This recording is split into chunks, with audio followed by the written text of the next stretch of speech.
everybody, what's going on? Welcome to Sit Down. I'm DJ Sixsmith. Chase Budinger's here. We're talking volleyball, talking hoops. What's up, man? Yes, thanks for having me. Good to meet you. Welcome back to New York. Yeah, thank you. You've been enjoying the scene here before you get ready for your volleyball season. Yes, I love coming to New York. Love the food, love the vibe. So it's been fun the last couple days for sure. Caught the NBA Finals at a bar. Not a bad scene, right? Yeah, it's always cool coming here because one, you always know people. Like you always have friends or someone's in town. So I was able to see some people, watch the game, eat some good food. So I can't complain so far. And the weather's been nice, which it was supposed to be raining and it's not. So. Yeah, you'll take the humidity as long as it's not raining. Yes, exactly. Good to go. So this is your second time playing New York. Take me back to last year. What do you remember the most? What were some of the most difficult things for you? I love this venue. The venue is so rad because it's right there on the pier. You get a bunch of people that are walking by, don't know what's going on. They see volleyball, they come in. So you always have big crowds watching. And then you just have like the best background. Like the city's there, the whole skyscrapers and everything. It's probably one of my favorite events, just because, just the vibe, where it's at, location.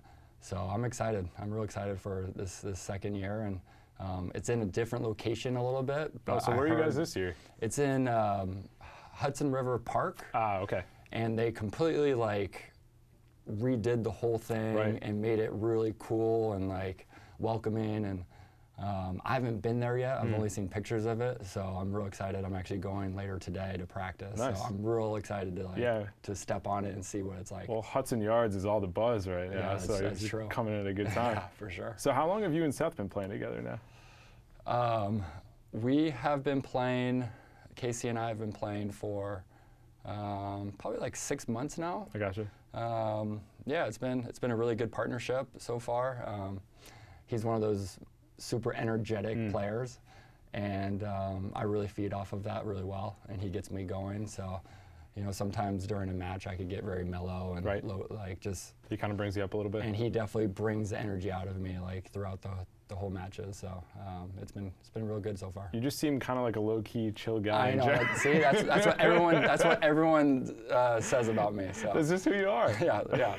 So like I said, it's good having him because he brings like that other side out of me when we definitely need it. Yeah, totally. So you made the transition from basketball to volleyball. You've obviously been asked a lot about that, but do you feel more comfortable in volleyball now as your full-time thing? Like, do you really feel like this is just totally your own world now after the whole basketball thing? Yeah, I just take it as my next journey. You know, my basketball days are over with. You know, I had 7 years in the NBA, 8 years professionally. You know, I give a lot of thanks to basketball. But now it's on to my volleyball career, and it's been going really well so far. It's been fun. It's been challenging. You know, it's definitely something new and learning and all that. So you know, I've been just enjoying it and taking it, you know, one step at a time. Definitely. So what have you learned about yourself during this chapter and this journey of your life? This sport is a lot tougher than what I thought. Yeah. Been learning a lot on the fly the last year. You know, the travel is ridiculous. Yeah, you're all over the world, man. Especially the international traveling. It's pretty crazy. I think a month ago we had to go from Brazil to China. Oh my gosh. And I think from hotel to hotel it was 44 hours. Wow. Yeah. That's not an NBA trip. It's definitely not. Yes, and that was all commercial too. Yeah. So it's definitely not the NBA where you get chartered flights and everything really taken care of. You're seeing some beautiful places though. Yes, 44 hours. You're like, oh my gosh. Yeah, 44 is a little crazy, but the traveling's cool because you do get to see a lot of cool places. You get to see the world. You go to a lot of places that you never go to before. So that part of it I do love. Definitely. And volleyball had always been a part of your life. Like you had an opportunity to play volleyball and hoops in college, but you just went with basketball. So people shouldn't be shocked that you're playing professionally, but I mean, it still must amaze you that you've been able to go professional in 2 different sports. Like that's next level. Yeah. It's you know, like you said, I definitely grew up playing both. This was always a plan of mine was to, after my basketball career was done, was to jump into beach volleyball. And you know, I'm just happy that when I did do it, my body's still intact and not too beat up from the basketball career. So I feel good. I feel great. And I'm excited to where this new career is going to take me. I mean, I'm sure the sand is a little bit easier on the knees. It's way easier. Because you had a bunch of like lower body injuries, right? Yeah, I've had, I mean, I can't even tell you how many ankle sprains I've had in my life. And then also some knee surgeries, some knee stuff. And, you know, playing in the sand, like, it's so much easier just on your joints and everything. So I'm very happy about where my body is right now. Definitely. So have you picked up a basketball at all recently, or has it just been all volleyball? All volleyball. When was the last pickup game you played? Probably when I played overseas, probably. So it's been you've just been like, I'm done. You know, I'll go shoot some hoops here and there. But as far as, like, playing pickup, like that's kind of done. It's kind of done. Right. Some people like to play pickup, but if you've played it at the highest level, I can understand you just want to be done with it. For me, I feel like if I went to like LA Fitness and stuff, I feel like there'd be some guys that would try to challenge me too much. Right. And like that would lead like to me getting hurt. You don't want that. I would roll my ankle on the guy, or like I'd go for a layup and the guy would try to block me, which he has no chance to do. Right. And then I would like roll my ankle or something. So. Yeah, I try to stay away from pickup as much as I can. I mean, I'm sure you've dealt with that in your life. People looking at you like, really? You're a top flight basketball player? It's like, yeah, I'm going to prove it to you. But the LA Fitness crew, you don't need to prove anything to them. Yeah, exactly. So no pickup for me. Yeah, definitely. So we were talking NBA Finals off camera. I mean, if you go way back, McDonald's All-American game, you and KD are the MVPs of that game. We were co-MVP. What do you remember about that game? I mean, I just remember him scoring a lot of points. The coolest part for me was it was in San Diego, so, nice. So it was in my backyard, so I had a bunch of fans there, and it was just really cool to play with all those great players. I mean, there's a lot of guys that were in that game that are probably still in the NBA now. Who else was in that game? Amazing. The Lopez twins. Oh man, you know, God, I would say Ty Lawson to. Mike Conley Jr. to, I'm missing a ton. Spencer Hawes. I mean, that's a good list of guys right there. There was a ton. Thaddeus Young. There's a ton of guys that, like I said, are still playing now, and that gives a lot of credit to that class because we're like 9 years in now. So yeah. That's awesome. And then you guys from Arizona, you're still tight with to this day too. So I am. That's part of Wildcat way is. You know, you're definitely close with your teammates and guys who have played, you know, at U of A. So, some of my good friends are those guys. You know, like I said, I saw Richard Jefferson. He was in town in New York here, and, you know, we were able to hang out and get some lunch and, you know, just talk basketball and volleyball. Yeah. Well, with RJ, it was funny because later in career, there were the stories about him playing beach volleyball and how it was helping his spring and his legs. I mean, it must have been funny for you because you're like, yeah, we've been playing for a while, but didn't think it would like rejuvenate his career or anything like that. I would take a lot of credit because I think I got him playing beach volleyball. I'm sure you did. You know, we play all the time down in Hermosa Beach. We do a lot of 4-on-4 and stuff, and we live close to each other, so. We play a lot of pickup beach volleyball a lot together. And then Luke Walton's in those games as well. And then Luke too. Luke or RJ, who's got the better game? Definitely Luke. Yeah, more of a natural. He a little bit more of a natural. Got the skills down a little more than RJ. Obviously, RJ's got a lot more athleticism than Luke, but. Definitely Luke. Yeah. So sorry, RJ. Yeah, you got to give it to Luke. I mean, Luke has had quite a year when you think about what he went through in Los Angeles. For you, what was it like watching him go through that whole crazy situation? It was tough. I mean, you know, you take on that role of getting LeBron, and you know, you got such high expectations. So as a coach, it's always tough, and you have the spotlight on you, you know, every single day, and. You know, he was just always so calm about everything. It's I can't imagine being in his shoes and how stressed you are all the time. But he was just nonchalant. Like every time I would talk to him, he would always want to know what I was doing in volleyball. Really? And like in our pickup beach volleyball games, he was more curious about that than talking about basketball. I like that. So who are some of the other guys that you played beach volleyball with from the basketball circuit? A couple years ago, like. Blake Griffin would come out. Wow. Yeah, when he was living in Manhattan Beach, he would come down and play a lot. Steve Nash will come play. Well, he's got the soccer footwork too. Yeah, he loves it. Sasha Vujacic, he's actually a pretty solid beach player. You think he could go pro? Is he that good? Not that good, no. but above average. Above regular, average, yes, for sure. I gotcha. And that's pretty much it. Yeah, it's a solid group. Yeah. And now Luke's going to Sacramento. I feel like that could be a nice fresh start for him with everything. I think so too. I think he's got a lot of good young talent there, and he does great with making guys play better. Getting guys to buy into what he wants, and then to build a successful organization. So. Totally. Yeah. So when you look at the NBA now, I mean, the game's kind of changed since you retired. It's changed a lot. Yeah. Yes. When you think, I mean, your game, like, you were able to space the floor, hit some threes. You had the vertical stuff as well. Like, your game would have fit nicely, especially in today's league. Yeah. In today's game, I could probably play 4, maybe sometimes 5. Yeah, which is crazy, right? Which is crazy because you were just a 3. I was a 3, and then sometimes I would play shooting guard. Yeah.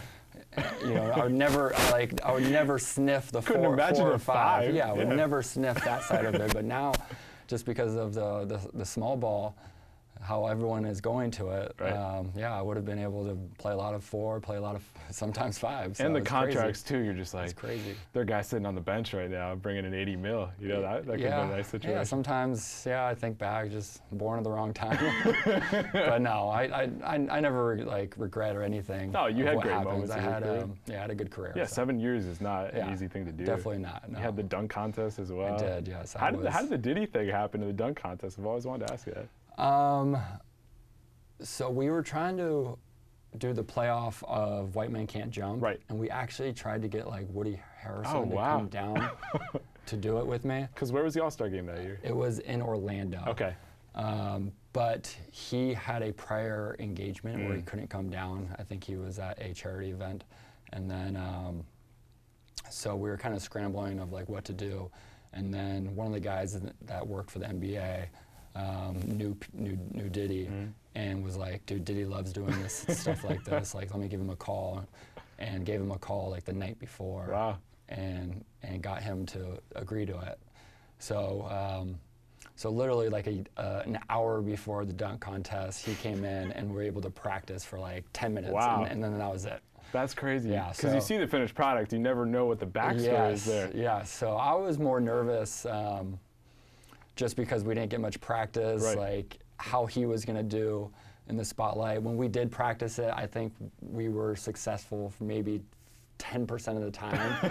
You're all right, we'll see what happens here. Yeah, exactly. And doing that dunk of jumping over him, I didn't want to do it multiple times because then it wouldn't look as cool. Right. And also a lot of things could go wrong jumping over somebody. Yeah, you kind of knee him in the back of the head. Yes, exactly. So when we did that dunk, got it over with, made the dunk, he made a perfect pass. I was that's when the weight off my chest and off my shoulder just kind of went away, and I was yes, this is why I'm this is why I'm here. This is awesome. Yeah. So we spoke on the phone last year. You told me a story about taking a charge from LeBron and kind of feeling that for a long, long time. Yes, that's right. Yes. I remember it perfectly. It was in Miami. He was on a fast break, and he did an in and out move on one of the teammates and went down the middle of the lane, and I slid in. And I don't know if it was the right move or not, but he hit me so hard in the chest where it lifted me off the ground, and then I went backwards. Mostly when you get hit, you just get hit and fall and slide back. But I felt like I went up, back, and then fell. Well, that's peak LeBron too, those Miami years. Yeah. Oh yeah, when he was just a machine. Yeah, I mean, just a robot machine. Insane. Because he was so strong and shredded and athletic and. Oh, yeah. Well, how about Kawhi with Kevon Looney? I mean, he broke his collarbone. I know. I mean, that's insane. Insane, yes. Yeah. Guys like that are just next level. Just next level, just freaks. Right. Freaks of nature, of just athleticism and. Totally. And yeah. All right, so how about some shining moments from your NBA career? When you think about some of your best memories playing in the league, what do you think about? I